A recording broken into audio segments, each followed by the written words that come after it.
pengajaran-Mu yang selalu kami butuhkan. Oleh sebab itu kami mohon berfirman-Lah Tuhan, pengurapan Roh-Mu kiranya juga turun atas kami, supaya kami dapat memahami firman Tuhan dengan baik, dan hidup ini terus semakin mengalami tanda pembaharuan, hingga dipersiapkan, diperlengkapi menjadi sidang mempelai perempuan Kristus. Terpujilah nama Tuhan. Di dalam nama Yesus yang hidup kami sudah berdoa, kami ucapkan syukur, dan kami sambut firman Tuhan dengan sukacita. Haleluya. Amin. Puji Tuhan. Saya persilahkan kembali duduk. Sekaliannya sidang jemaat yang dikasihi Tuhan. Puji nama Tuhan, salam sejahtera, salam persekutuan di dalam kasih Kristus bagi kita sekalian umat Tuhan. Salam. Lebih sukacita lagi, salam. Ya, puji Tuhan kalau Tuhan masih terus melimpahi kita dengan segala kebaikan-kebaikan Tuhan, kemurahan Tuhan yang terus melimpah-limpah dalam hidup kita dari waktu ke waktu.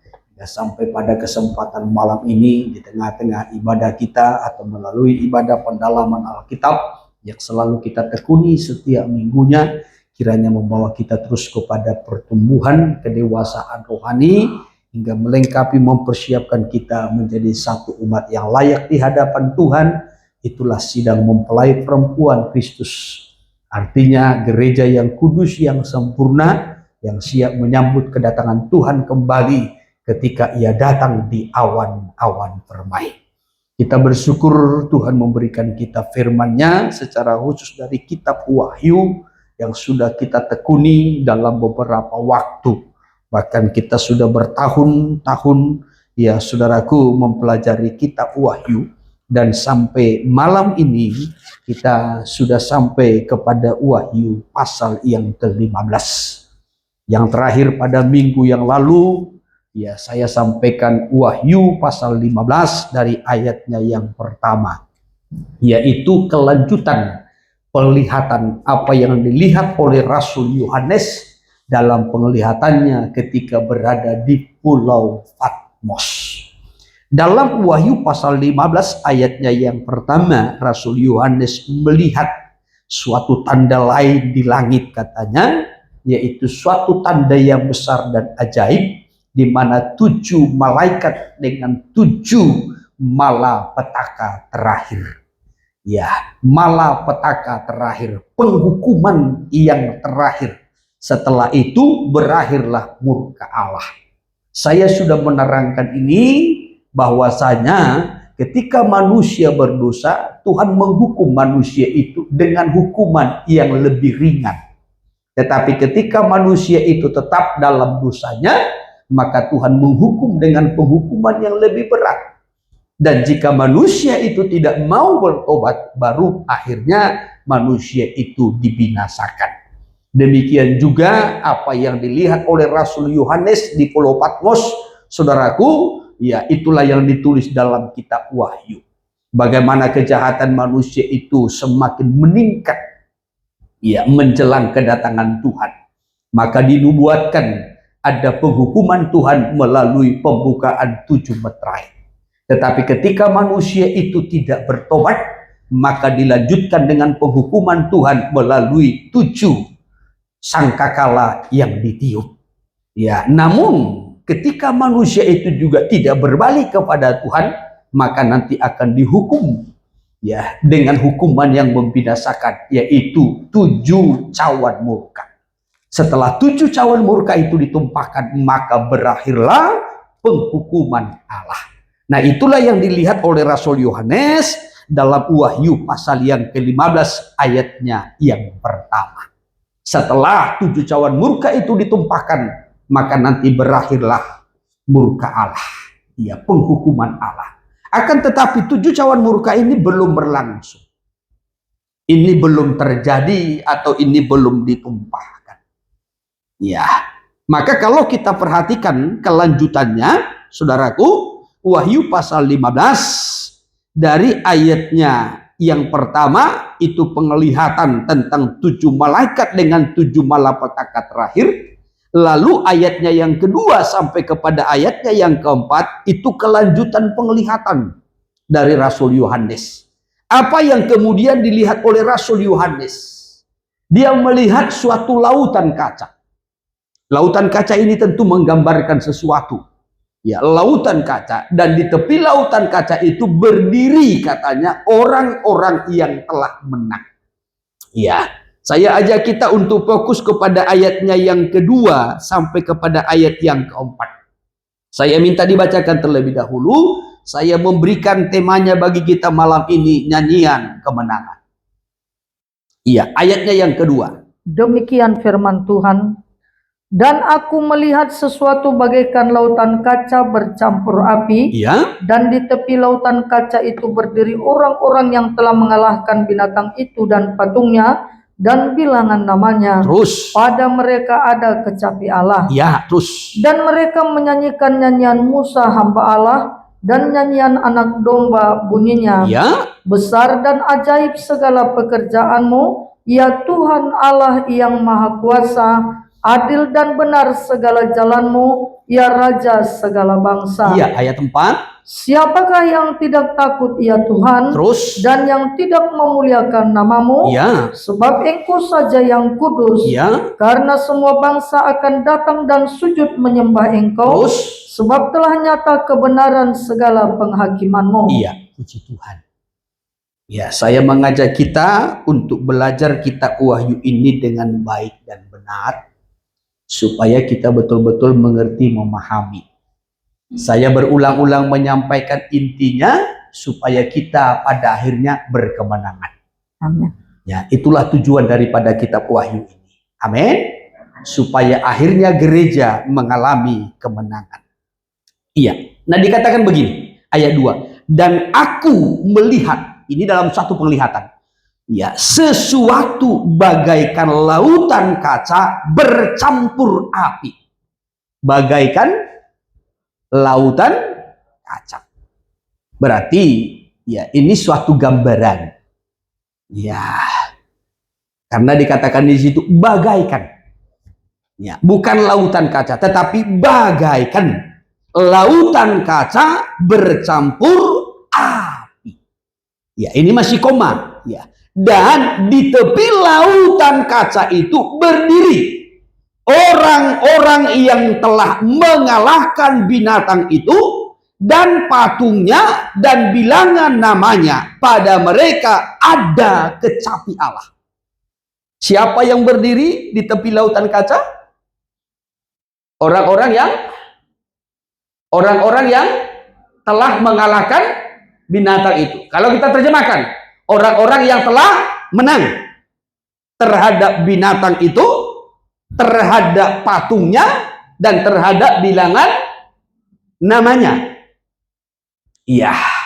Lalu mereka nanti menyanyikan suatu nyanyian.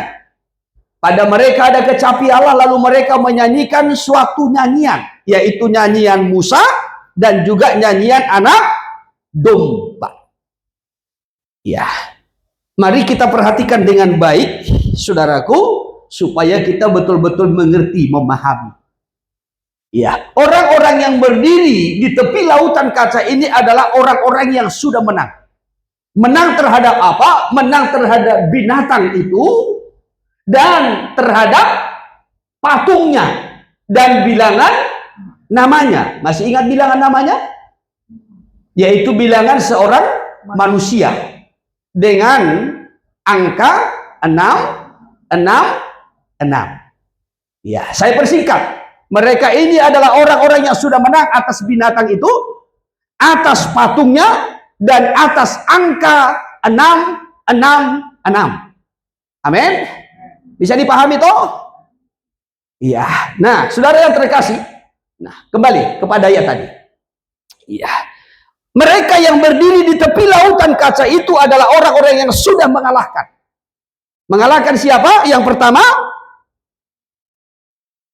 loh. Saudara tangkap enggak? Bisa ikuti? Ya. Saya rindu saudara mengerti dengan baik. Ya. Jangan sampai nanti pengertian saudara, pemahaman saudara tentang kitab Wahyu simpang siur. Jadi kalau saudara pun mendengarkan orang khotbah tentang kitab Wahyu, saudara sudah mengerti dengan baik. sehingga saudara tidak dikacaukan, ya, saudara tidak disesatkan, ya, saudara akhirnya tidak buyar pengertiannya, tetapi saudara betul-betul mengerti, memahami dengan baik. Mereka ini mengalahkan. Yang pertama dikalahkan itu adalah binatang itu. Siapa binatang ini? Iya. Siapa binatang ini? Binatang ini dalam Wahyu 13 ayat 1 sampai kepada ayat 10 itu yang sering kita sebutkan, kita tafsirkan dengan antikristus. Saya mau sampaikan, iblis tidak disebutkan binatang. Maka kalau ada orang berkata binatang, iblis adalah binatang yang muncul dari dalam laut, kurang tepat. Ya, atau si iblis yang adalah binatang yang muncul dari dalam laut, itu kurang tepat. Kenapa? Karena iblis tidak disebutkan binatang. Ya, tetapi disebutkan dalam Wahyu pasal yang ke-12 ayat 3, ayat 4 dan ayatnya yang ke-9, dia disebutkan ular naga tua yang besar dan berwarna merah padam, berkepala 7, bertanduk 10. Ya. Begitu toh? Saudara tidak akan menemukan di situ ayat yang berkata iblis itu adalah binatang kita. Ya, tetapi disebutkan ular naga tua. Ya, saya kutip, kita mundur kepada Wahyu pasal yang ke-12 ayat 3 dan ayat 4, lalu kita nanti lompat ke ayat 9-nya. Demikian firman Tuhan. Iya. Maka tampaklah suatu tanda yang lain di langit. Iya. Dan lihatlah, Iya. seekor naga merah padam yang besar. Iya. Berkepala 7 dan bertanduk 10. Iya. Dan di atas kepalanya ada 7 mahkota. Iya. Di sini saudara tidak menemukan kata binatang, tapi disebutkan ular naga. Siapa itu? Lompat saja ayat 9. Dan naga besar itu, Iya, si ular tua, terus disebut iblis atau Satan. Ya, saya sudah berikan pengertiannya ini, baik dalam bahasa Ibrani maupun dalam bahasa Yunaninya. Kenapa disebutkan iblis atau Satan? Penuduh, pendakwa, atau diabolos. Ya, saudara, pemberontak. Ya, itu ya. Nah, saya tidak kembali ke belakang. Saya hanya mau menekankan, memastikan bahwasanya iblis tidak disebutkan binatang, tetapi disebutkan ular naga. Digambarkan seperti ular naga yang tua, merah padam, berkepala 7, bertanduk 10. Dan naga besar itu si ular tua yang disebut iblis atau Satan, yang menyesatkan seluruh dunia, dilemparkan ke bawah, ia dilemparkan ke bumi bersama-sama dengan malaikat-malaikat. Jelas ya? Iblis itu tidak disebutkan binatang, tetapi yang disebutkan binatang itu siapa? Dalam Wahyu 13 ayat 1 sampai kepada ayat 10 adalah binatang yang muncul dari dalam laut. Ya, coba perikopnya. Binatang yang keluar dari dalam laut. Iya, ayat 1. Lalu aku melihat seekor binatang keluar dari dalam laut. Iya. Bertanduk 10 dan berkepala 7. Iya. Di atas tanduk-tanduknya terdapat 10 mahkota. Iya. Dan pada kepalanya tertulis nama-nama hujat. Iya, tertulis nama-nama hujat. Boleh ditampilkan dulu sebentar gambarnya, mulai dari gambar ular naga tadi. Ya, ini naga, ular naga. Iya, saya selalu berkata naga tanpa si. Iya, jadi bukan si naga, tapi naga. Iya, warna merah padam, berkepala 7, bertanduk 10. Ini disebutkan iblis ataupun Satan. Ya, sedangkan binatang yang keluar dari dalam laut, penampilannya ini. Ya, dia seperti apa katanya?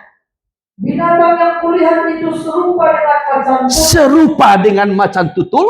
Dan kakinya seperti kaki beruang. Kakinya seperti kaki beruang. Mulutnya seperti mulut singa. Dan seterusnya.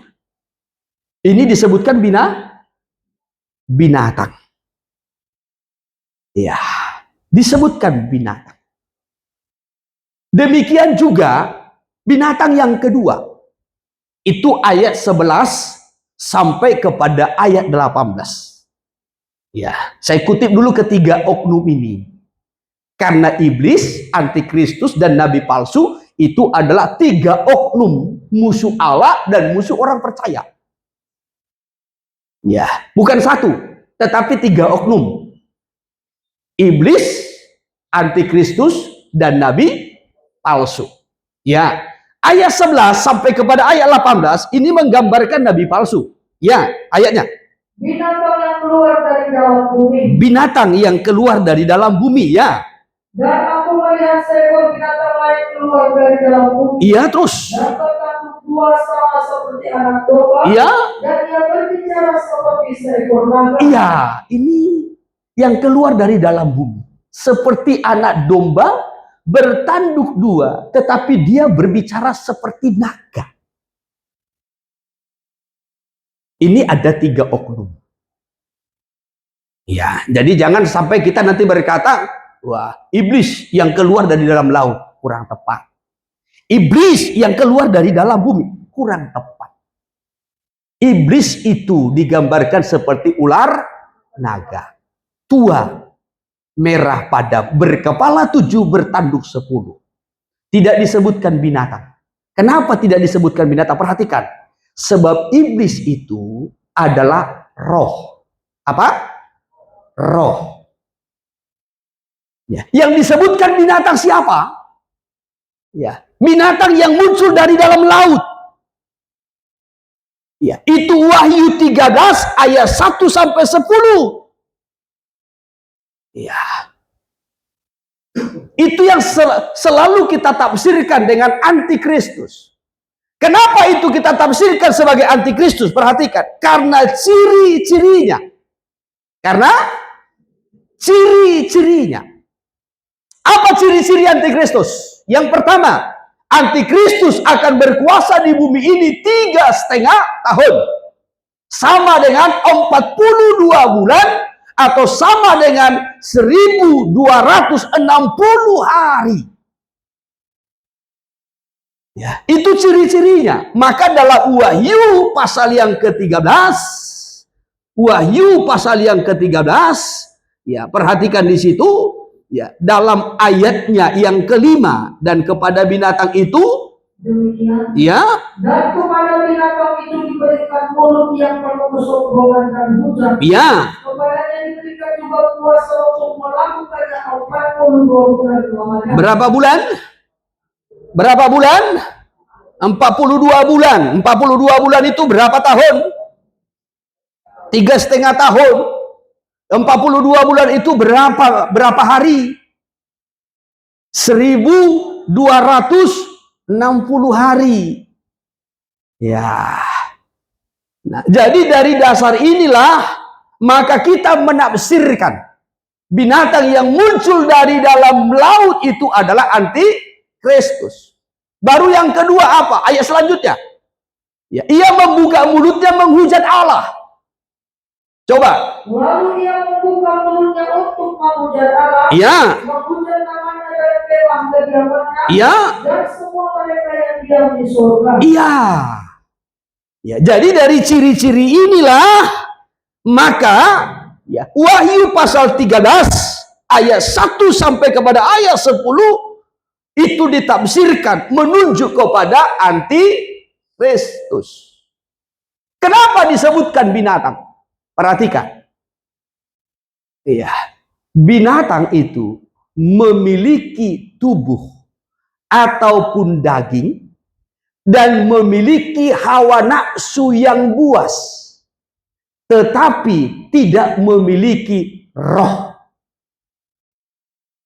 Ya. Binatang itu memiliki tubuh ataupun daging dan memiliki hawa nafsu yang buas, tetapi tidak memiliki roh.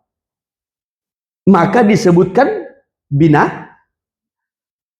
Iblis tidak punya tubuh. Iblis tidak punya daging. Iblis hanya roh. Maka iblis itu tidak disebutkan binatang, tetapi digambarkan tadi seperti ular naga tua yang besar, yang merah padam, berkepala 7, bertanduk 10. Semua itu punya pengertian. Lambang-lambang itu ada pengertiannya. Kenapa kepalanya 7?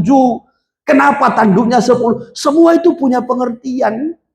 Kalau saudara ingat, saya sudah terangkan hal itu. Ya, hanya saya mau menekankan pada malam ini supaya kita bisa membedakan antara 3 oknum ini: iblis, antikristus, dan nabi palsu. Iya. Jadi antikristus itu adalah manusia, sama seperti saya dan saudara. Ya, yang disebutkan tadi muncul dari mana? Dari dalam laut. Laut di situ, air yang banyak itu menggambarkan manusia.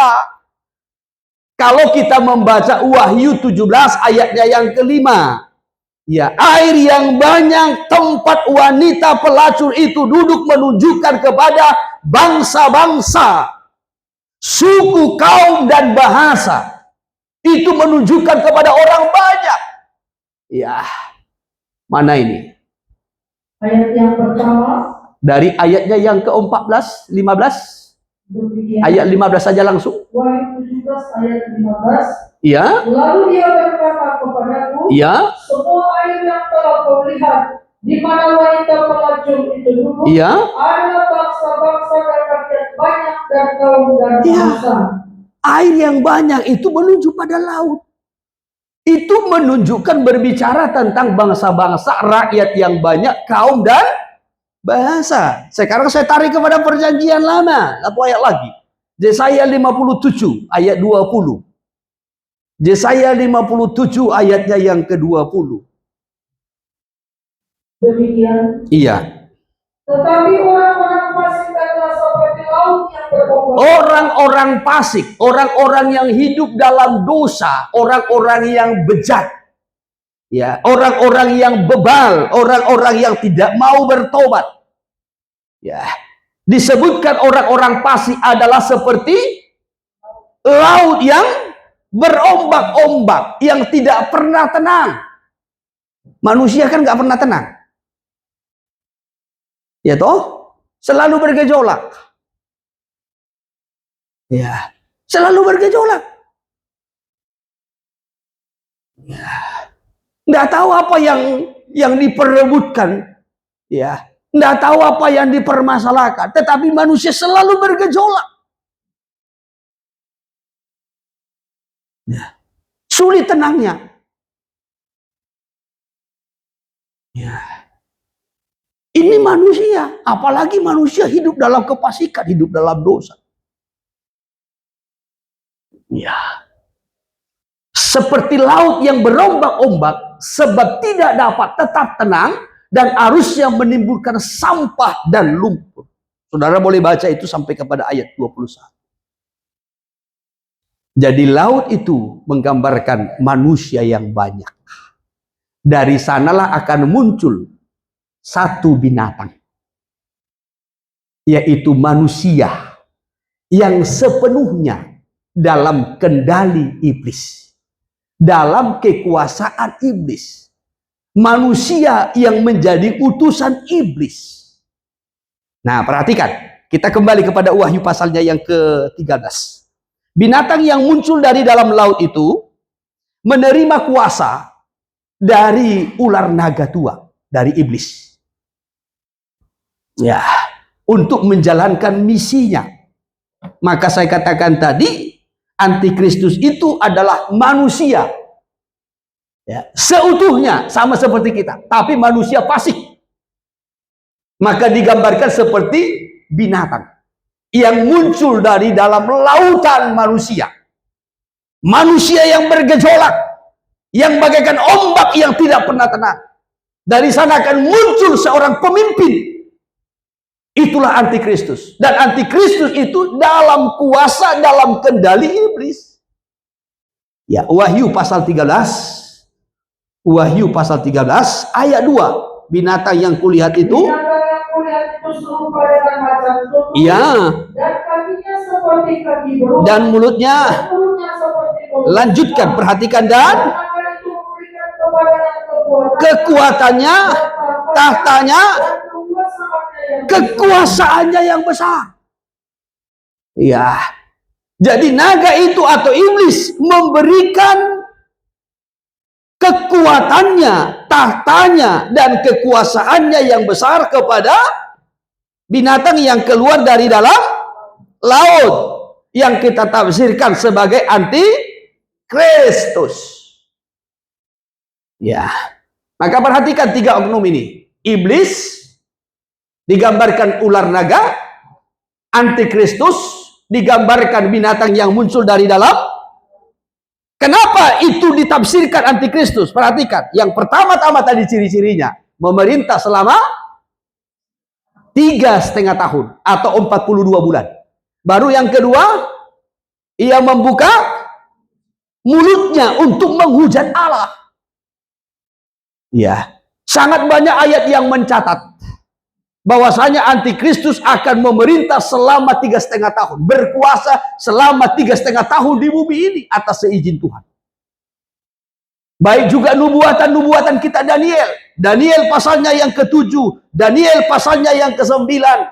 Kalau kita melihat nubuatan-nubuatan tentang antikristus yang akan berkuasa selama 3,5 tahun.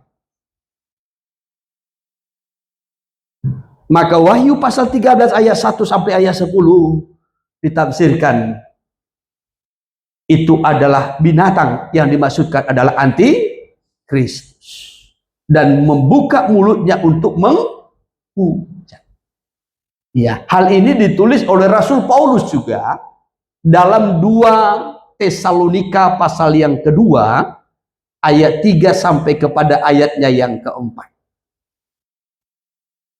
2 Tesalonika pasal 2 ayat 3 sampai kepada ayatnya yang keempat. Demikian firman Tuhan. Iya. Janganlah kamu memberi dirimu disesatkan orang dengan cara yang bagaimanapun juga. Iya. Sebab sebelum hari itu haruslah datang dahulu murka dan haruslah dinyatakan dahulu manusia durhaka yang harus binasa terus. Yaitu lawan yang meninggikan lawan Allah yang meninggikan diri di atas segala yang disebut atau yang disembah sebagai Allah. Ya, maka antikristus ini akan melawan semua yang disebut Allah atau yang patut disembah sebagai Allah, termasuk dewa-dewa. Ya, saudara yang terkasih, dia mau menyatakan dirinya sebagai Allah. Bahkan nanti akan yang menginjakkan kakinya di bait suci di Yerusalem dan menyatakan diri sebagai Allah untuk disembah. Iya, coba terus. Bahkan yang duduk di bait Allah dan mau menyatakan diri sebagai Allah. Iya. Jadi dari ciri inilah maka Wahyu pasal 13 tadi ditafsirkan sebagai antikristus. Binatang yang keluar atau yang muncul dari dalam laut. Kenapa disebutkan binatang? Punya tubuh atau daging dan hawa nafsu yang besar, buas seperti binatang, tetapi tidak mempunyai roh. Ya, tidak punya roh. Cukup jelas toh? Ya. Baru binatang yang kedua tadi, Wahyu 13 ayat 11 sampai kepada ayatnya yang ke-18. Binatang yang keluar dari dalam bumi. Ya. Penampakannya seperti seekor domba bertanduk dua, tetapi berbicara seperti seekor naga. Ya. Ini ditafsirkan sebagai nabi palsu. Kenapa ditafsirkan sebagai nabi palsu? Karena sesuai dengan ciri-cirinya. Ia mengadakan tanda-tanda ajaib, mujizat-mujizat palsu. Dan hal ini sudah dinubuatkan oleh Yesus sendiri maupun juga para rasul-rasul. Iya. Nah, kembali kepada Wahyu pasal 13. Wahyu pasal 13. Iya, mari kita baca ayatnya yang ke-12 dan 13. Demikian firman Tuhan. Iya. Dan seluruh kuasa binatang yang pertama itu dijalankannya di depan matanya. Iya. Ia menyebabkan seluruh bumi dan semua penghuninya menyembah binatang pertama. Menyembah binatang pertama. Iya, siapa binatang pertama?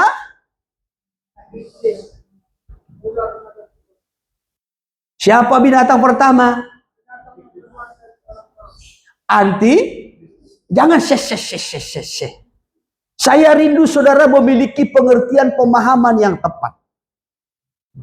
Ya, sekali lagi, supaya saudara jangan keliru, jangan diombang-ambingkan tentang kitab Wahyu. Ya, apalagi kalau saudara mendengarkan orang khotbah tentang kitab Wahyu, ya, supaya jangan serampangan pemahaman saudara. Ya, tetapi saya rindu, saya bergumul, saudara betul-betul mengerti, memahami dengan baik. Sekali lagi, iblis tidak pernah disebutkan binatang. Tapi yang disebutkan binatang itu adalah antikristus dan nabi palsu. Binatang yang pertama adalah antikristus yang muncul dari dalam. Binatang yang kedua adalah nabi palsu yang keluar dari dalam. Ya. Jadi antikristus itu menjalankan perintah daripada iblis. Antikristus itu adalah manusia, tetapi yang sepenuhnya dalam kuasa, dalam kendali iblis. Sama seperti dulu ular di Taman Eden. Ya, ular di Taman Eden itu sepenuhnya ya dalam kuasa kendali iblis. Maka ular itu berbicara dan menipu perempuan itu. Tapi siapa di baliknya? Siapa yang mengendalikan ular itu? Iblis. Antikristus pun nanti begitu. Antikristus itu manusia. Sama seperti kita. Punya tubuh, punya daging. Ya, dia akan tampil nanti sebagai pemimpin. Ya, pemimpin dunia. Selama 3,5 tahun. Ya, tetapi dia disebutkan manusia fasik. Sampai digambarkan seperti binatang. Karena tidak punya roh, tidak punya perasaan.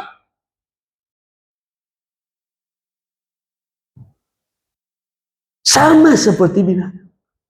Karena sepenuhnya dalam kuasa kendali. Tadi kan kita sudah membaca, ular naga itu memberikan kekuatannya, kuasanya, bahkan tahtanya. Ya, sedangkan Wahyu pasal 13 ayat 11 sampai kepada ayat 18 itu adalah nabi palsu. Kenapa dikatakan ini nabi palsu? Ciri-cirinya. Ya, ayat 12 tadi, dan seluruh kuasa binatang yang pertama, antikristus, itu dijalankannya di depan matanya. Ia menyebabkan seluruh bumi, nabi palsu menyebabkan seluruh bumi dan semua penghuninya menyembah binatang pertama atau menyembah antikristus yang luka parahnya telah sembuh. Iya, lalu dilanjutkan ayat 13. Dan ia mengadakan tanda-tanda yang dahsyat. Iya. Bahkan yang menurunkan api dari langit ke bumi. Iya. Di depan mata semua orang. Di depan mata semua orang. Jadi nabi palsu ini mengadakan tanda-tanda yang dahsyat, mujizat-mujizat palsu. Iya, terus 14, iya. Ia menyesatkan mereka yang diam di bumi dengan tanda-tanda. Iya, menyesatkan penduduk bumi dengan tanda-tanda ajaib yang palsu. Dan hal ini kan sudah dinubuatkan oleh Yesus sendiri. Matius 24 ayatnya yang ke-24, sekiranya mungkin orang-orang pilihan pun akan disesatkan. Iya, itu Matius pasal yang ke-24 ayat 24. Sebab Mesias-Mesias palsu dan nabi-nabi palsu akan muncul, dan mereka akan mengadakan tanda-tanda yang dahsyat dan mujizat-mujizat, sehingga sekiranya mungkin mereka menyesatkan orang-orang pilihan juga. Jadi binatang yang muncul atau yang keluar dari dalam bumi itu, kenapa kita tafsirkan itu nabi palsu? Sesuai dengan ciri-cirinya. Nabi palsu ini juga digambarkan binatang. Kenapa? Punya tubuh sama seperti kita manusia, punya daging, punya hawa nafsu yang buas, tapi dia punya roh.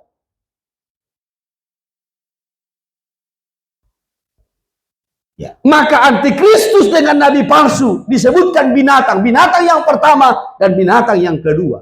Sedangkan ular naga, iblis tidak disebutkan binatang. Karena tidak punya tubuh. Iblis itu hanya roh. Tetapi ketiga oknum ini adalah musuh Allah dan musuh orang percaya. Haleluya. Haleluya. Ya, kembali kepada tema kita. Kita perhatikan tadi Wahyu pasal 15 ayatnya yang kedua. Orang-orang yang berdiri di tepi lautan kaca itu adalah orang-orang yang sudah menang atau yang mengalahkan. Siapa yang dikalahkan? Siapa yang dikalahkan? Yang pertama binatang. Kalau kita terjemahkan antikristus. Antikristus ya. Ya. Jadi bukan iblis ya, tapi karena iblis kan sudah kalah. Ya.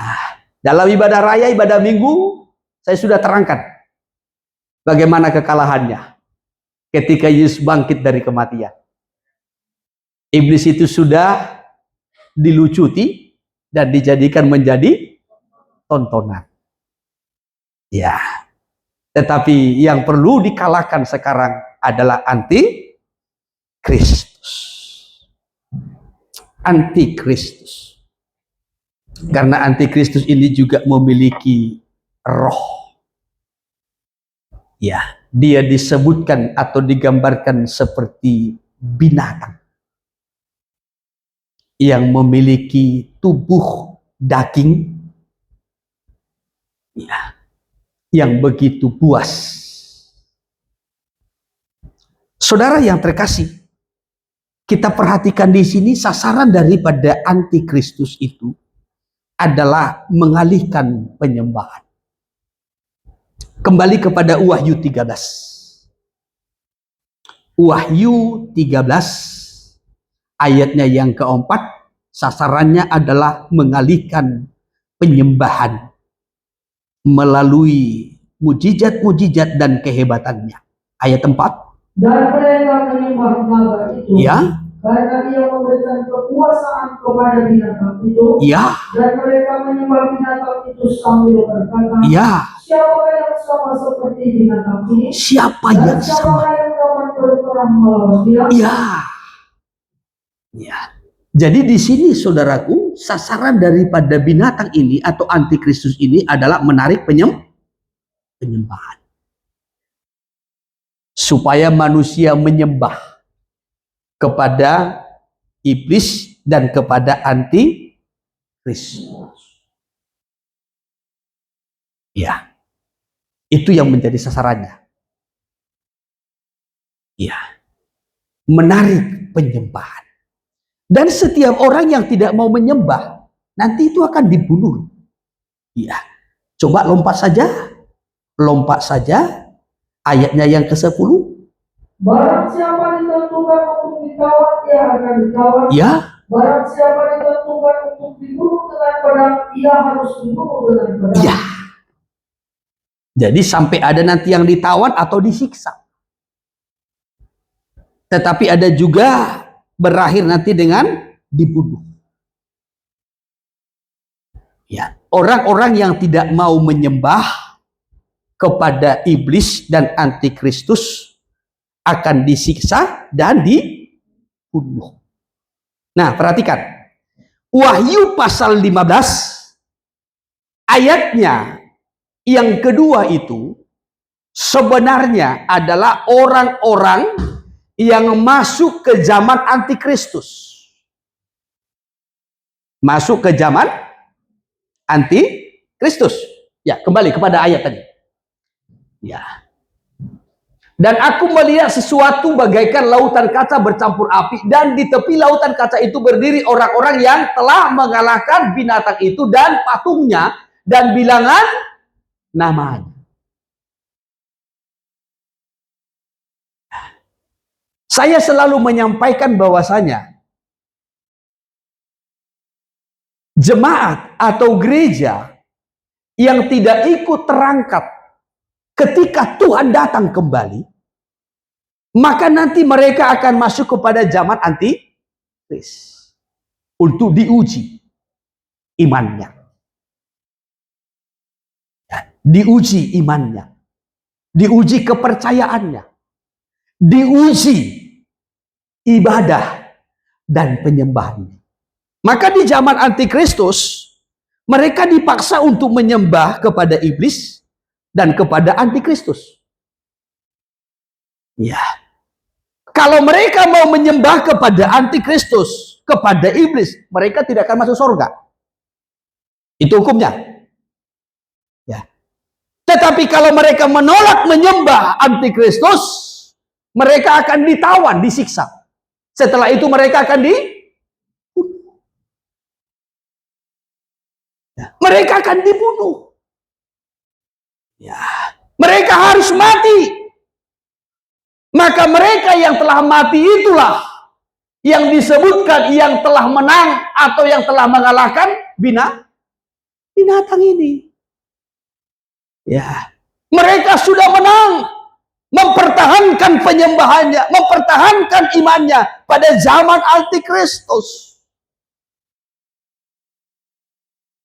Ya, maka dikalahkan, sudah menang terhadap binatang itu. Tapi bukan hanya binatang ini yang dikalahkan, tetapi juga yang kedua, patung. Apa? Patung. Ya, patung itu sama dengan gambar, sama dengan berhala yang menjadi sesembahan. Ya, yang menjadi sesembahan atau yang mewakili sesuatu yang disembah. Ya, ingat larangan Tuhan begini dalam Taurat, secara khusus dalam kitab Keluaran 20 ayatnya yang keempat. Janganlah engkau membuat bagimu sesuatu patung yang menyerupai apapun untuk disembah. Iya. Ini iblis, ini antikristus yang disembah. Ya, tetapi tidak hanya cukup di situ. Lalu dibuat patung. Sehingga patung ini bisa ada di mana-mana, bisa dibawa ke mana-mana. Ya saudaraku, bisa dibangun di mana-mana sebagai perwakilan untuk disembah. Bisa ditangkap? Ya, jadi kalau dulu kan umat Tuhan begitu, maka Tuhan larang. Mereka membuat suatu patung. Ada seperti terapim, patung keluarga yang bisa dibawa kemana-mana. Seperti bentuk perwakilan, pengganti. Ya, maka nanti itu akan disembah. Keluaran pasal 20 ayatnya yang keempat ya. Jangan membuat bagimu patung yang menyerupai apapun yang ada di langit di atas, Ya. atau yang ada di bumi di bawah, Ya. atau yang ada di dalam air di bawah bumi. Ya. Jangan sujud menyembah kepadanya, Ya. atau beribadah kepadanya. Sebab aku Tuhan Allahmu adalah Allah yang cemburu, ya, yang membalaskan kesalahan bapa kepada anak-anaknya, ya, kepada keturunan yang ketiga dan keempat dari orang-orang yang membunuh. Iya, nggak boleh. Ya, untuk menghormati sesuatu yang kita sembah itu, lalu dibuat patung, nggak boleh. Ya. Walaupun itu patung Yesus, saudara nggak boleh buat untuk disembah. Itu berhala. Ya, apalagi patung saya. Walau saudara menganggap saya ini orang benar, orang kudus. Ya, lalu saudara buat patung saya. Saudara menyembah sebagai bentuk penghormatan, pengagungan. Salah. Itu berhala. Ya, nggak boleh. Patung Yusuf, ya, patung Maria, nggak boleh. Patung Petrus, patung Paulus, nggak boleh. Jangankan patungnya rasul-rasul, patung Yesus pun nggak boleh. Amin. Ya, jangan nanti kalau ada gambar Yesus di kalender saudara sembah-sembah. Ya, nggak boleh. Ya. Saudara yang terkasih, Tuhan sendiri melarang. Jangan membuat bagimu, perhatikan ayat yang keempat sekali lagi. Jangan membuat bagimu patung yang menyerupai apapun. Termasuk yang menyerupai Tuhan. Ya. Nggak boleh dibuat untuk disembah. Itu adalah berhala. Ya. Tetapi lihat, ketika orang-orang datang menyembah kepada naga itu dan kepada binatang yang muncul dari dalam laut, itulah antikristus. Maka patungnya juga dibuat sebagai bentuk penghormatan. Ya, kembali kepada Wahyu 13. Wahyu 13 ayatnya yang ke-14. Demikian. Ya. Ia menyesatkan mereka yang diam di bumi dengan tanda-tanda Ya. yang telah diberikan kepadanya untuk dilakukannya di depan mata binatang itu. Siapa yang melakukan ini? Nabi palsu. Terus. Dan dia menyuruh mereka yang diam di bumi, Ya, supaya mereka mendirikan patung untuk menghormati binatang yang luka oleh pedang, namun yang tetap hidup. iya. Maka Nabi palsu ini menganjurkan, menyuruh untuk membuat patung. Ya, membuat patung sebagai sesembahan, sebagai perwakilan, representasi, ya, atau rupa simbolis untuk disembah. Nah, jadi yang membuat bukan antikristus, tapi nabi palsu. Ya, nabi palsu. Ya, maka kalau agama yang menganjurkan, manusia lebih percaya. Jadi yang membuat bukan iblis, yang membuat bukan antikristus, tetapi yang berbau agama. Nabi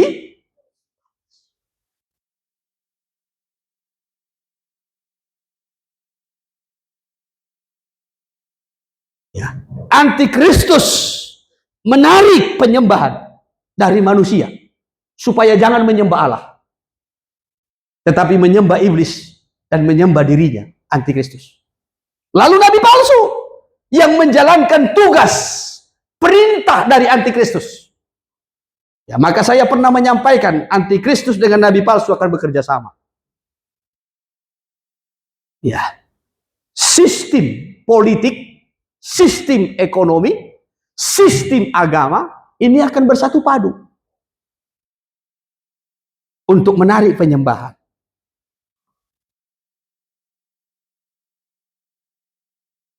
Maka antikristus itu pakai nabi palsu, sistem agama. Saya tidak mengatakan agama baru, tidak. Saya tidak mengatakan itu agama, tidak. Tetapi sistemnya. Ya, sistemnya. Maka dibuat patung. Ya, ini karena lain saja, saudaraku. Sebenarnya saya berani belak-belakan kalau kepada saudara. Ya. Ini bicara tentang sistem. Sistem pemerintahan yang dipakai nanti dalam sistem agama. Atau dengan kata lain, sistem agama yang mengadopsi sistem pemerintahan.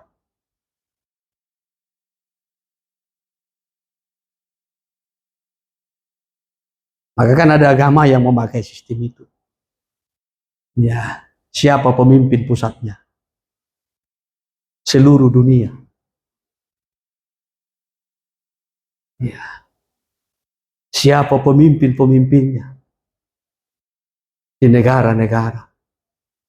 Siapa pemimpin-pemimpinnya? Di provinsi-provinsi.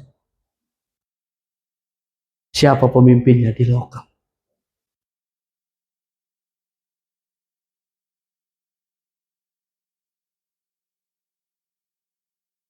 Jadi sistem dari pemerintahan yang diadopsi masuk ke sistem agama.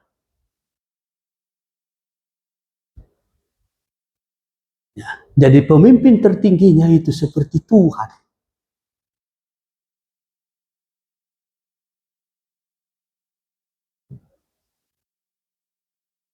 Kalau berkata bangun patung sebagai perwakilan sesembahan, maka itu dilaksanakan. Tujuannya apa? Menarik penyembahan.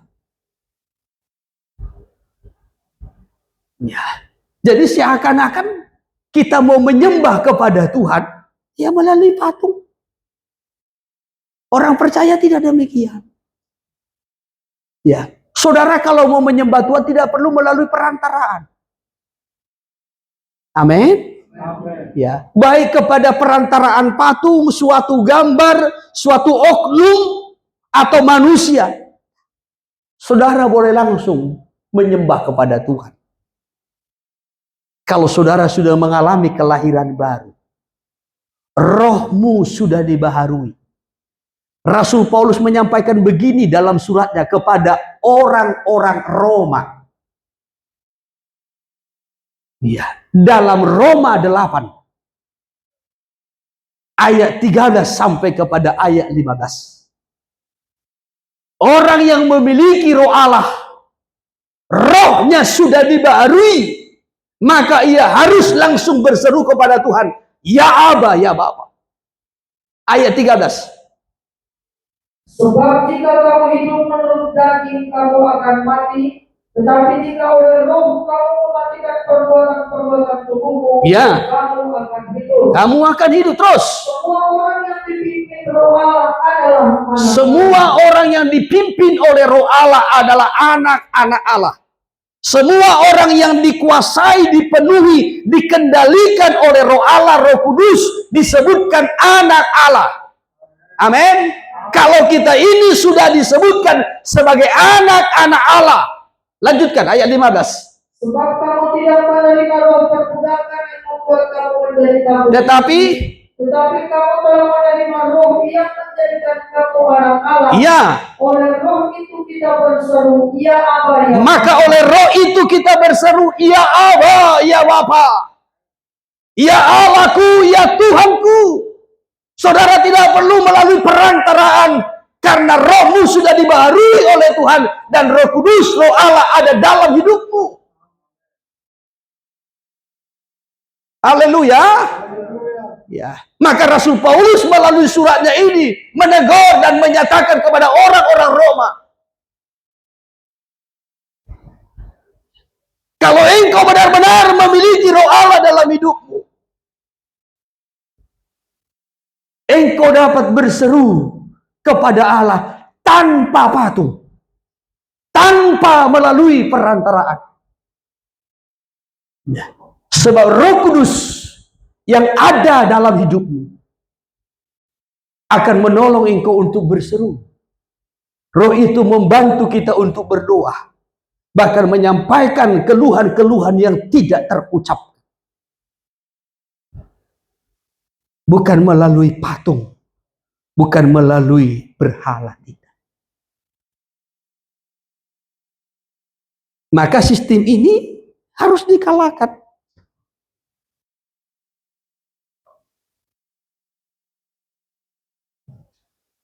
Sadra, Mesa, dan Abednego pada zaman Babylon, Nebukadnezar yang adalah pemimpin tertinggi pada masa itu menjadi pemimpin Babel. Cukup dihormati. Ya. Tetapi membuat patung sebagai perwakilan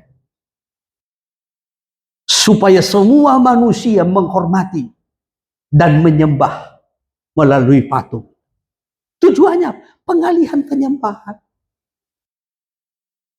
Tetapi Sadra, Mesad dan Abednego, ya, dengan iman yang begitu mantap berkata, andai Tuhan kami tidak sanggup melepaskan kami dari perapian, karena kami tidak mau menyembah kepada patung, biar kami dilemparkan. Kalau Tuhan kami sanggup melepaskan kami, kami lepaskan. Tetapi andai pun Tuhan kami tidak sanggup melepaskan kami, sekali-kali kami tidak akan menyembah patung yang dibuat oleh Raja Nebukadnezar. Sadra, Mesad, Abednego menang? Menang toh? Ya. Demikian juga Wahyu pasal 15 ayat 2 tadi. Mereka yang berdiri di tepi lautan kaca itu adalah mereka yang sudah menang. Menang terhadap apa? Menang terhadap antikristus. Menang terhadap apa? Menang terhadap patungnya. Ya, patung yang dibuat sebagai perwakilan, ya, sebagai rupa simbolis yang harus disembah. Ya, dan semua orang yang tidak mau menyembahnya akan dibunuh. Kan dibunuh kan? Kembali kepada Wahyu 13. Ayatnya yang ke-15, ayat 15. Iya. Dan kepadanya diberikan kuasa untuk memberikan nyawa kepada patung binatang itu. Iya. Sehingga patung binatang itu berbicara juga Dan bertindak begitu rupa. Sehingga semua orang yang tidak menyembah patung binatang itu dibunuh. Iya, dibunuh.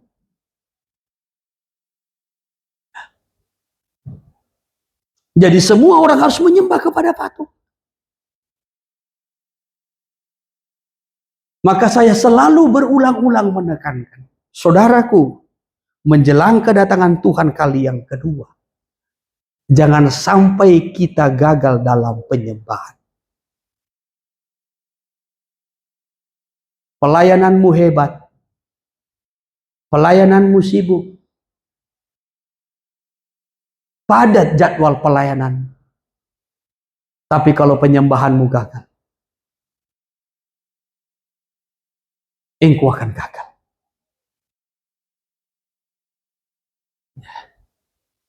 Engkau akan gagal. Masuk ke zaman antikristus ketika berkuasa di bumi ini 3,5 tahun. Yang diuji nanti apa? Penyembahan. Bagaimana komitmen penyembahan? Ya. Maka sekarang ini yang perlu kita latih, yang perlu kita bangun, yang perlu kita jaga, kita disiplin adalah penyembahan itu.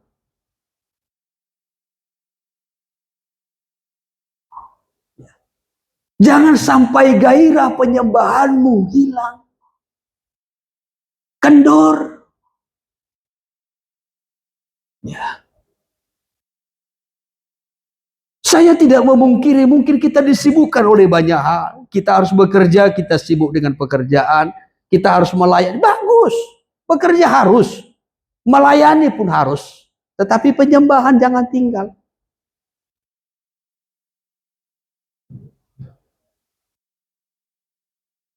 Amin. Ya, jangan merosot. Justru itu yang harus dibangun. Latih dirimu dalam menyembah Tuhan. Anak-anak remaja, orang-orang muda, latih dirimu menyembah Tuhan. Kalau engkau mau lolos dari zaman antikristus, ya, latih dirimu. Mereka yang masuk ke zaman itu pun, kalau mereka mau diselamatkan, mereka ini kan dituai. Setelah mereka disiksa, mereka mati dibunuh, ya. Setelah mereka menang atas binatang itu, atas patungnya, bahkan atas angka 666 itu, mereka mati dibunuh. Mereka syahid. Ya, baru dalam Wahyu pasal 14 mereka dituai. Kan saya sudah terangkan Wahyu pasal 14 penuaian di bumi. Itu ada 2 penuaian. Yang pertama dituai oleh anak manusia. Itu toh menunjuk kepada Yesus. Baru yang kedua dituai oleh malaikat. Ya, siapa yang dituai? Orang jahat, orang berdosa. Ya, sampai darahnya itu setinggi kekang kuda. Ya. Dan begitu panjang, sampai berapa mil? 200 mil. 200 mil. Ya. Tapi di situ kan ada 2 penuaian. Penuaian yang pertama dituai oleh anak manusia. Siapa yang dituai ini? Mereka yang mati syahid. Ya, rela dibunuh, siap dibunuh. Ya. Karena mempertahankan imannya, penyembahannya.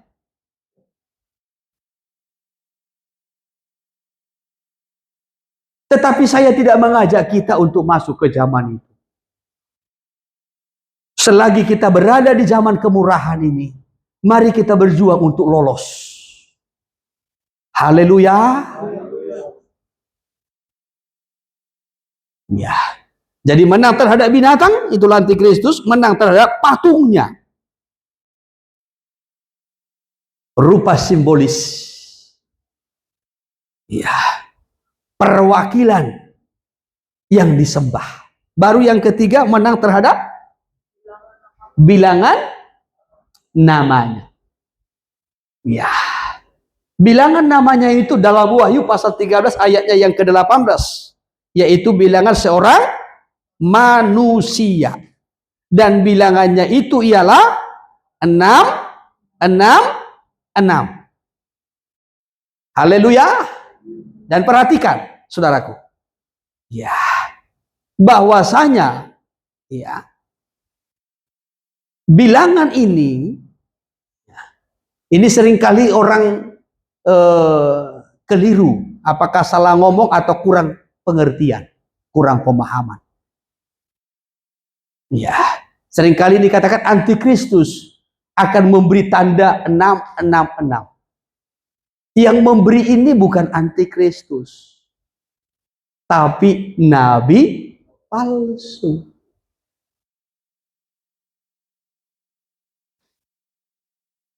Nabi palsu. Yang walaupun ini idenya antikristus. Tapi saya mau sampaikan Wahyu 13 ayat 11 sampai 18 itu berbicara tentang nabi palsu. Apa yang dilakukannya? Kembali kepada Wahyu 13. Tadi kita sudah membaca ayat 15, sekarang ayat 16, 17, 18. Iya. Dan ia menyebabkan sehingga kepada semua orang, kecil atau besar, kaya atau miskin, merdeka atau hamba, diberi tanda pada tangan kanannya atau pada dahinya. Siapa yang memberi? Iya. Iya. Nabi palsu. Sistem agama ini. Coba terus, apa tujuannya? Dan tidak seorang pun yang dapat membeli atau menjual selain daripada mereka yang memakai tanda itu, ya, yaitu nama binatang itu atau bilangan namanya. Ya, bilangan namanya. Ya, terus. Yang penting di sini ialah hikmat. Ya. Barang siapa yang bijaksana baiklah ia menghitung bilangan binatang itu. Ya. Karena bilangan itu adalah bilangan seorang manusia. Ya, itu terus. Dan bilangannya ialah 660. Ya. Jadi kalau kita membaca dari ayatnya yang ke-16 sampai kepada ayat 18 ini, syarat untuk bisa berjual beli harus memiliki tanda. Ya. Harus memiliki tanda. Ayat 16, dan ia menyebabkan sehingga kepada semua orang kecil atau besar, kaya atau miskin, merdeka atau hamba diberi tanda pada tangan kanannya atau pada dahinya, dan tidak seorang pun yang dapat membeli atau kalau tidak ada tanda itu. Nah, kalau sekarang masih pakai uang, meningkat lagi, orang pakai ATM, meningkat lagi, pakai kiris. Ya, meningkat lagi. Nanti pakai chip. Ya, jadi nggak perlu lagi kiris dari handphonenya, langsung dari lengan, tangan, atau dari dahi. Ya, sistem. Ya, ini ide dari antikristus. Tetapi yang menerapkan siapa? Nabi palsu. Sistem agama. Ya, maka nanti sistem agama ini yang menangani perdagangan.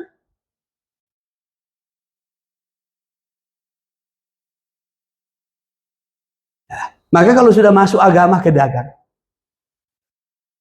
ya, sekarang kan juga sudah mulai kan? Ya, harus ada tanda logonya. Ya. Saudara yang terkasih, agama masuk. Tidak boleh orang menjual beli. Kalau tanpa tanda itu. Harus ada tanda. Apakah dia kaya miskin, besar atau kecil, tua atau muda, laki-laki, perempuan. Semua harus ada tanda. Supaya bisa berjual beli. Ya, kalau tidak ada tanda itu kelaparan. Jadi di zaman antikristus itu nanti harus ada tanda itu. Kalau nggak ada tanda, kelaparan. Iya. Saudara punya mangga nggak bisa dijual. Ya. Saudara mau beli beras, saudara mau beli ayam, kalau nggak ada tanda itu nggak bisa beli. Ya, makan daun nangka lah. 3,5 tahun.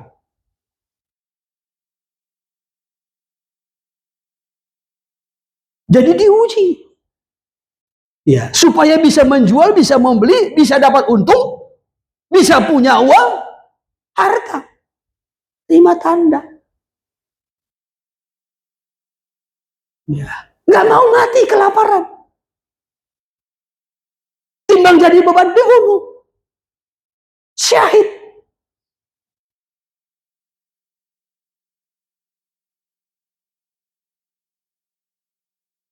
Tetapi kalau mempertahankan, nanti akan dituai oleh Yesus. Ya.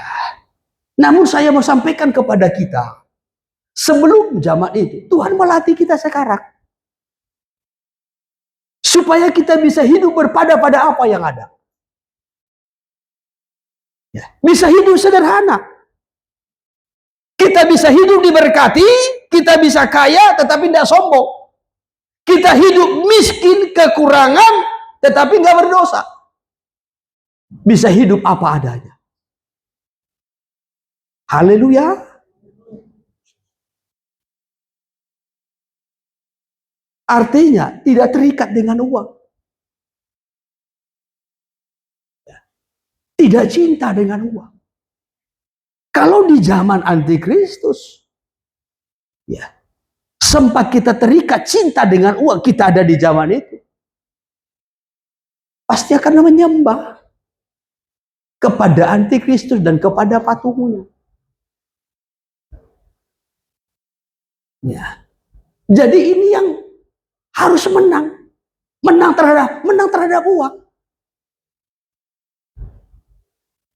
Saya selalu menyampaikan uang tidak dosa, tapi cinta uang. 1 Timotius pasal yang ke-6 mencatat, cinta uang adalah akar segala kejahatan. Ya. Cinta akan uang akar segala kejahatan. 1 Timotius 6 ayat 10. Karena akar segala kejahatan ialah cinta uang. Iya, akar segala kejahatan cinta uang. Kalau kita lanjutkan, karena memburu uanglah beberapa orang menyimpang dari iman, menyiksa dirinya dengan berbagai-bagai duka. Maka sebagai orang percaya kita harus menang dari sini. Saya selalu menyampaikan cinta itu sifatnya mengikat. Kalau cinta Tuhan terikat dengan Tuhan, menyatu dengan Tuhan. Kalau cinta uang terikat dengan nyatu dengan uang.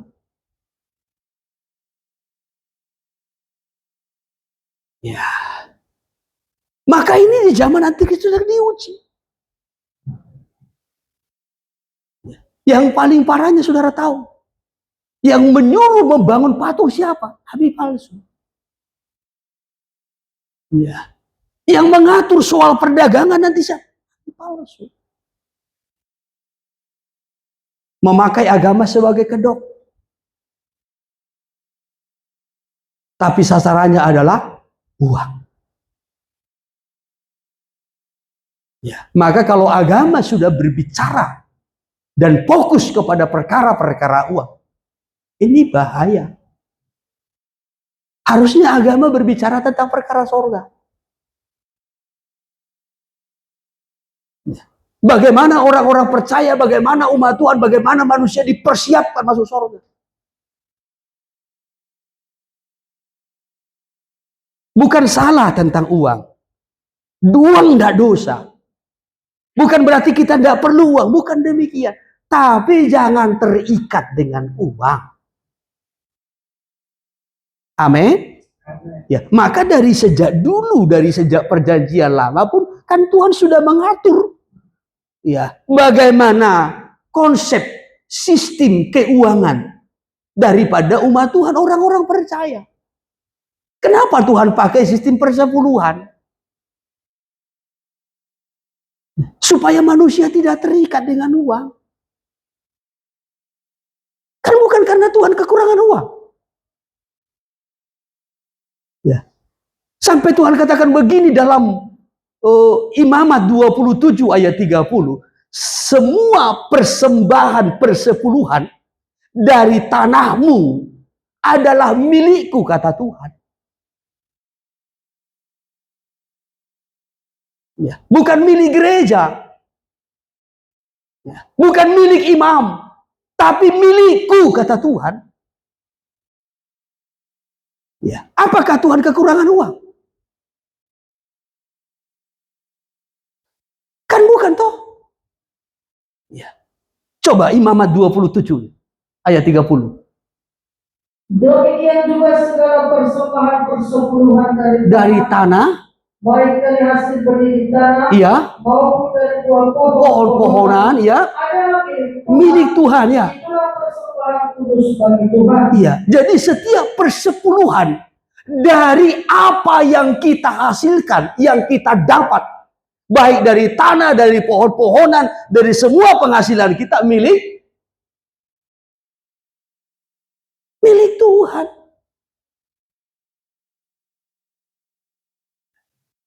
Apakah Tuhan makan buah mangga? Kan enggak. Apakah Tuhan makan buah anggur? Kan enggak. Ya. Apakah Tuhan makan gandum? Kan enggak. Ya. Tetapi kenapa Tuhan perintahkan ini? Tuhan mau melatih umatnya, orang percaya, supaya jangan terikat dengan harta. Ya. Kalau berkelimpahan pun tetap ingat Tuhan. Dan tidak menjadi sombong. Kalau kita kekurangan pun kita tidak menjadi berdosa dan mencuri milik Tuhan. Bisa ditangkap. Ya. Maka Tuhan pakai ini. 1/10 dari semua apa yang engkau hasilkan, yang engkau dapat dari segala usaha, milikku, kata Tuhan. Bukan karena Tuhan kekurangan, enggak. Ya, Sekalipun mungkin sekarang ini banyak ya orang putar-putar sana putar sini soal persepuluhan karena tidak mengerti. Ya, dalam perjanjian baru nggak ada soal persepuluhan katanya, karena nggak membaca Alkitab dengan benar. Persepuluhan Taurat katanya, karena tidak baca perjanjian lama dengan benar. Abraham tidak hidup di masa Taurat. Abraham memberi persepuluhan. Yakub tidak hidup di masa Taurat. Yakub memberi persepuluhan. Abraham memberi persepuluhan kepada Melkisedek. Dan itu kembali dikutip dalam kitab Ibrani. Ya. Tapi ada orang yang tidak lulus membaca Alkitab, perjanjian lama dan perjanjian baru. Sehingga ada yang berputar-putar.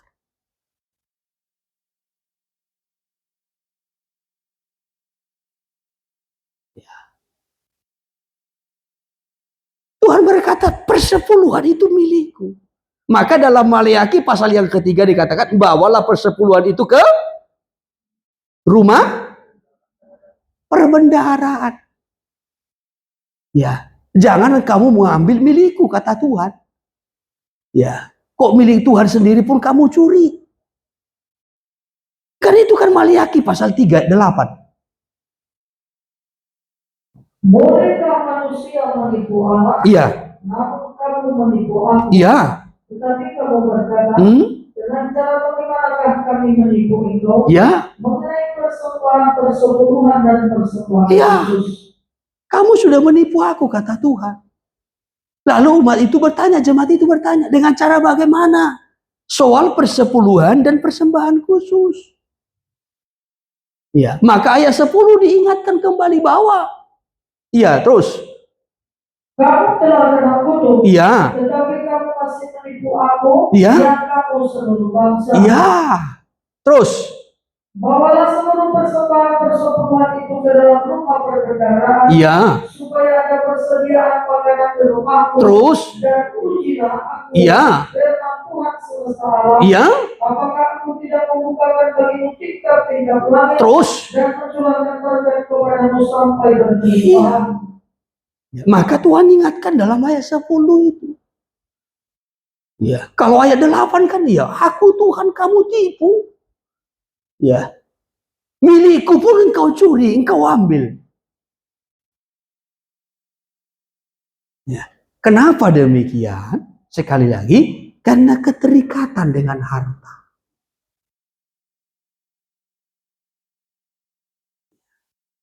Jadi Tuhan memberikan sistem persepuluhan ini sekali lagi bukan karena Tuhan kekurangan, tidak. Bukan karena Tuhan butuh uang kita, tidak. Tapi Tuhan sedang melatih kita supaya kita tidak terikat dengan harta. Amin. Iya, supaya tidak terikat dengan itu. Jadi orang-orang yang menang itu rela menyerahkan nyawanya. Ya, sekalipun tidak bisa berjual beli, sekalipun tidak memiliki harta, sekalipun tidak mendapat apa-apa, rela menyerahkan nyawanya, mati syahid, supaya mengalami penuaian dari Yesus anak manusia. Ya, maka intinya adalah menang terhadap uang. Jangan sampai terikat dengan uang. Kita Ibrani mengingat, jangan hamba uang.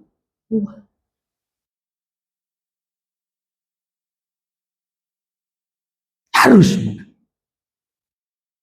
Maka mereka berdiri di tepi lautan kaca. Dan mereka menyanyikan. Pertama, nyanyian Musa. Yang kedua, nyanyian anak. Secara singkat. Apa yang dimasukkan dengan nyanyian Musa? Nyanyian Musa itu dalam Keluaran 15 ayat 1 sampai seterusnya.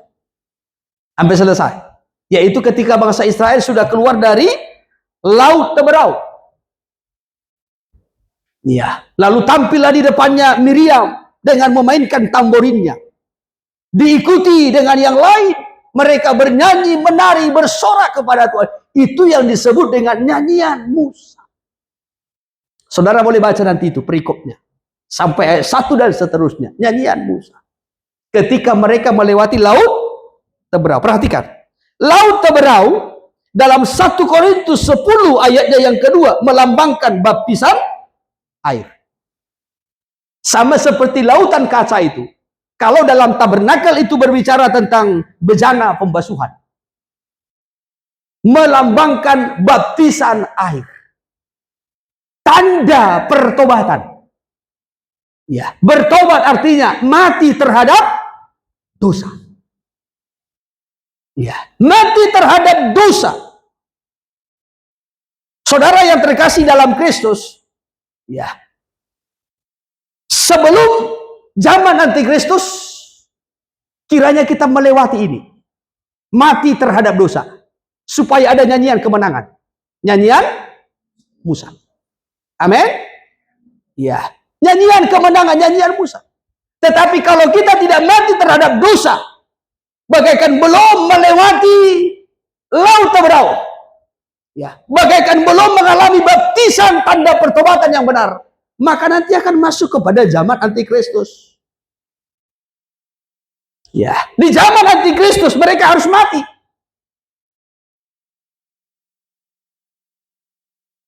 Mereka harus disiksa, mereka harus mati karena mempertahankan imannya, mempertahankan kebenaran, mempertahankan penyembahannya. Saudara pilih mana? Mati sekarang atau mati nanti? Kalau mati sekarang, mati terhadap dosa. Tapi kalau mati nanti, mati syahid. Kalau kita betul-betul berjuang. Ya. Kalau saya pribadi lebih bagus memilih sekarang mati. Mati terhadap dosa. Haleluya. Haleluya. Baru yang kedua, nyanyian anak domba. Dalam nyanyian anak domba ini kalau kita melihat dalam kitab Wahyu pasal 5, ayatnya yang ke-9 sampai kepada ayatnya yang ke-10. Yaitu soal kematian dan kebangkitan Kristus. Ya, kematian dan kebangkitan Kristus yang menjadikan kita sebagai imam. Ya toh? Ya, dalam Wahyu 5 ayat 9 sampai kepada ayatnya yang ke-10, dan mereka menyanyikan suatu nyanyian baru, katanya, engkau layak menerima gulungan kitab itu dan membuka materai-materainya, karena engkau telah disembelih dan dengan darahmu engkau telah membeli mereka bagi Allah dari tiap-tiap suku dan bahasa dan kaum dan bangsa. Ayat 10, dan engkau telah membuat mereka menjadi suatu kerajaan dan menjadi imam-imam bagi Allah kita, dan mereka akan memerintah sebagai raja di bumi. Ini nyanyian anak domba. Apa isi nyanyian anak domba itu? Kembali kepada Wahyu 15. Ayatnya yang ketiga sampai kepada ayatnya yang keempat. Ada dua di sini yang menjadi isinya. Yang pertama, besar dan ajaib segala pekerjaanmu, ya Tuhan Allah yang Maha Kuasa. Adil dan benar segala jalanmu, ya Raja segala bangsa. Ini yang pertama. Isi nyanyian anak domba itu adalah besar dan ajaib segala pekerjaan Tuhan, perbuatan Tuhan. Iya, menyatakan perbuatan Tuhan. Baru yang kedua, ayatnya yang keempat. Siapakah yang tidak takut ya Tuhan dan yang tidak memuliakan namamu? Sebab engkau saja yang kudus.